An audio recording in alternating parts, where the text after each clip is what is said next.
Wow.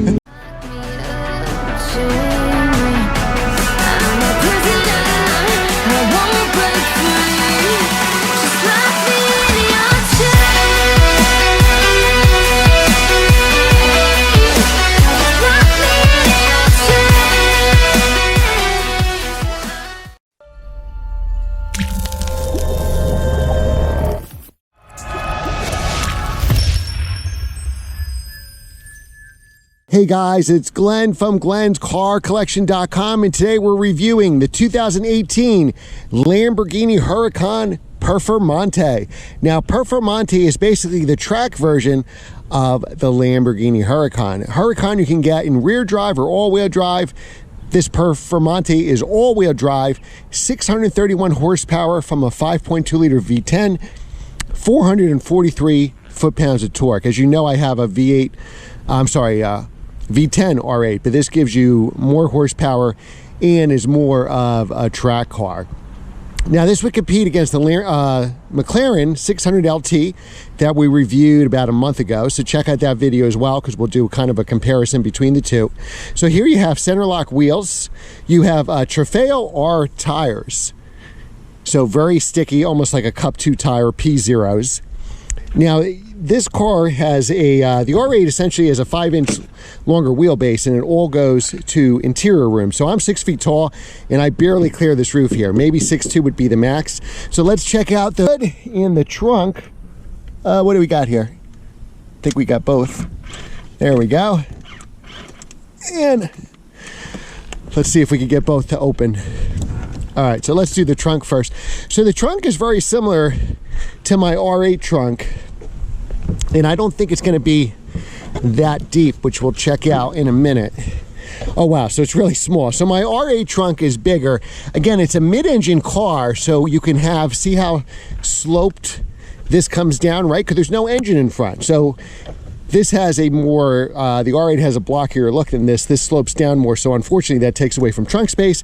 But if you can afford a Performante, of course, you're gonna have a second car. Probably a Urus is your weekend getaway car. So not much you could fit here. Maybe a briefcase, that's about it. All right, we'll close that up. This, I think, has to be one of the most beautiful Lamborghinis. Probably an Aventador looks a little better than this, but I think as an enthusiast, this is the car you want to drive, because this is essentially the track version of the car. So now this has active aero. I can't pronounce what that means in Italian, even though I am half Italian. But basically in Italian, this kind of means the active aero. So it's just like the equivalent McLaren, where you have the active aero, gives you all the downforce, and it's just beautiful here. This is probably one of the best looking rear ends I can think of. Look at the size of those exhaust pipes, and it is probably, this and the Aventador probably have the best sounding stock exhausts. You have ceramic brakes, track ready suspension. How do you know you have the Performante? Well, besides the wing here, you have that beautiful bronze engine bay, and you have the Italian flag, green, white, and red, and it says Performante. Love these mirrors too as well. All right, so let's start it up. I don't think we could open, I think it's like my R8, I don't think we could open the hood unless the car is started, but we'll find that out. This particular one has an all Alcantara interior. So let's start it up. It's 80 degrees, so it's hot in here today. Listen to that. We could use some cool seats for sure. All right, so let's turn on the air here to get it as low as possible. Now let's see if we can see. I don't know why they do this. My R8's the exact same way. You can't look at the engine unless you start it. So beautiful 5.2 liter V10 engine. And that's the reason you buy any Huracan. Now with the Huracan, you don't get the scissor doors. So if you want the scissor doors, you have to step up to the, I'll lower this for you guys. If you want the scissor doors, and they'll fully service this car before they give it to you. Special thanks to Tim at DCH Acura in Verona, New Jersey. So again, no scissor doors on any Huracan. The base is available, the 580 lower horsepower rear drive, which I love. I have a review of that on the channel. And this is the Performante, the track version. So you have your signal controls here, left and right. And to cancel, I just figured this out, you have to kind of press in the middle. You have light controls. Here you can do your windshield wipers, spray your windshield. A lot of pollen in New Jersey this time of year. We could drive in Strada, which is normal, sport, and then Corsa, which is race. It gets louder. We'll do that as we drive away from this residential area. You got your windows on the side here. You got a front nose lift, which is coming on very convenient in this drive. Or your controls are right here. You got your stop start button. To put it in, you could drive in manual mode. So you click on the right paddle, and the paddle's just like a Ferrari. Let's get going. Or fixed it to the steering column. So exotics usually have in the column. Everything else, like AMGs, BMWs, is to the steering wheel. I actually prefer it to the column. And then you got all your radio and media controls here. Very, very tight cabin. So my head almost hits the roof here. So we'll drive in Corsa mode. We have those, oh, look at this. So now we get, just like my McLaren, we get the Formula One style tachometer, which you'll see in a minute. Everything gets louder. Oh, much louder. Much louder, and the gear shifts really kind of knock you back in the seat here. And, the exhaust is on its loudest setting, and the suspension is at its stiffest setting. So now in this setting, it feels just as stiff, maybe even stiffer than the 600 LT. If I ride in sport, go down a notch, okay, which I'm going to do here. Let's go into sport mode. It is a more comfortable ride, especially, oh boy, especially if you ride into, well, since the police are there, we're going to ride into normal, and we'll short shift here. I'm going to turn this air conditioning down and just slum it for you guys. Hopefully he's not going where we're going. So not much headroom here. To get this beautiful design of the Huracan, it really has to be sharp looking, right? So my Audi R8 has so much more interior room, but you're not buying this car for interior room. And again, it's so much better than the Aventador and the Gallardo I've driven because it's a dual clutch transmission, not a single clutch transmission. So the shifts are lightning fast and very smooth. So now to signal and make the right-hand turn here, we're going to go hit right. We could drive in auto mode or manual mode. So by pressing the M button here, we've got it in manual mode.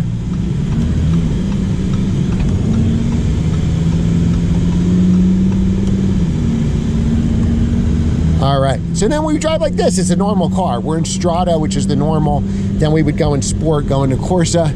So every time we go level, so let's go into sport now. We just press the red button. So it's right here in your fingertips. Hear that exhaust, how it just got louder. I recommend driving this in manual mode. Automatics around town. In dual clutch, you're not going to shift as good as a manual. Now this car attracted attention, but so far it's been positive. Some construction worker, younger guy, was running. He was, wanted me to rev the engine, so I downshifted and gave him a little acceleration. Once I was past his construction working on the house, give him a little show.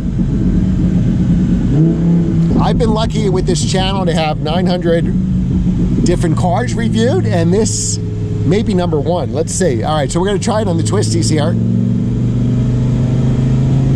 And we're going to be in track mode, which gives us a G meter.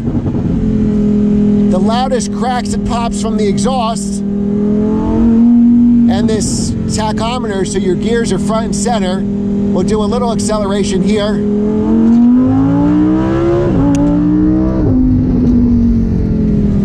And if that doesn't attract attention, I don't know what will. All right. Now, do you want to go around those turns one more time? I think we should certainly go around one more time. That was too short for sure. All right, so let's go on this turn again. There's like no body roll here at all. Wow.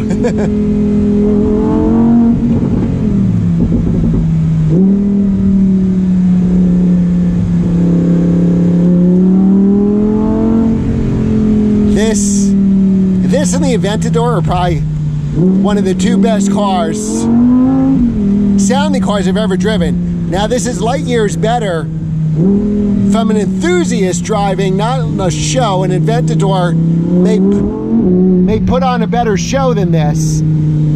but the transmission being a dual clutch over a single clutch is light years ahead of this car, light years ahead of the Aventador. So this is the superior transmission by far. So this is the best driving Lamborghini I think I've ever driven.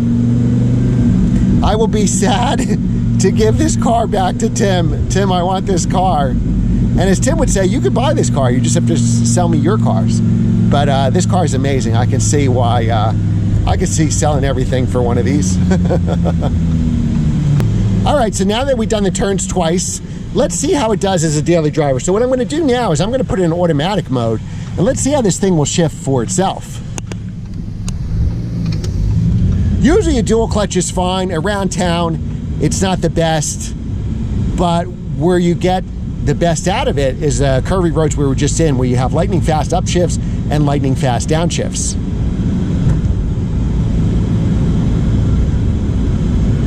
Now, my R8, 2011 R8 V10 manual, yes, I have the manual transmission. Basically, I have a detuned Gallardo motor, 525 horsepower, 391 foot-pounds of torque. So this has over 100 horsepower more than mine and about 50 foot-pounds torque more. And no joke, you could feel all of it. I can't believe how much faster it is than my car. Now, driving around in normal mode, it's not bad, it's stiff, but I would say in this mode, it's not as stiff as the 600 LT we drove about a month ago. When we get into the Corsa mode, it really gets stiff. I would say it's stiffer than the 600 LT. So which car do I like better? 100% this better, no contest. I love McLarens, I own the 570S, but money no object, and I believe this costs probably 100 grand more than a 600 LT, and for good reason. This is probably the best car I have ever driven, and I highly recommend it.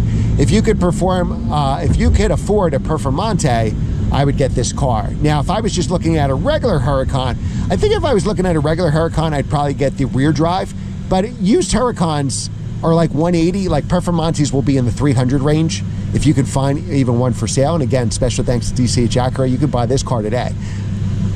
But it's very rare to even see any Huracan, even one with 40,000 miles, for less than 200,000. So that was in the running when I bought my 570S, because I like the sound of this V10 engine, and I probably didn't need an R8 if I had one of these. But the 570S was just at a so much better price point. Now they're probably all at price points too high with this market, but I highly recommend this car. It's just really amazing. All right, guys, if you watched this long, remember, like, share, and subscribe. Maybe we could do an acceleration or two up the road here. So we're gonna put it back in manual mode. Visibility, not that great. We can see a little tiny bit behind us. If there's a police officer behind us, you would never know with that big wing. The mirrors give you a decent idea of what's going on. You got thick A-pillars here, and to get the beautiful shape of this car, visibility is certainly compromised.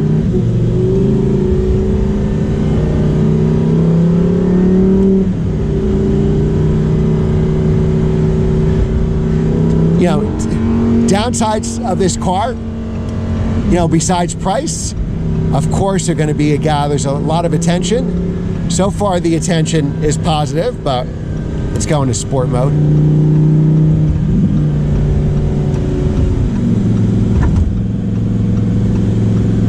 I keep forgetting to turn off the signal. We'll go in Corsa one more time.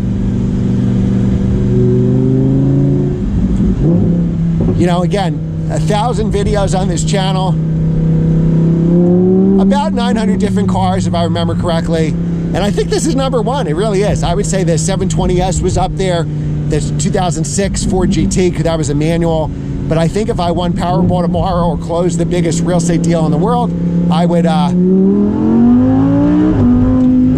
go out and buy this. This is the best car I've ever driven. Just how fantastic it handles. The transmission is great, being a dual clutch and not a single clutch. It's comfortable enough. I could fit enough. And obviously the sound. This is the best stock sounding car I think I've ever driven. This and the Aventador. And it's got built-in radar. Now you tell me. All right, guys, that's it. I'll see you next time.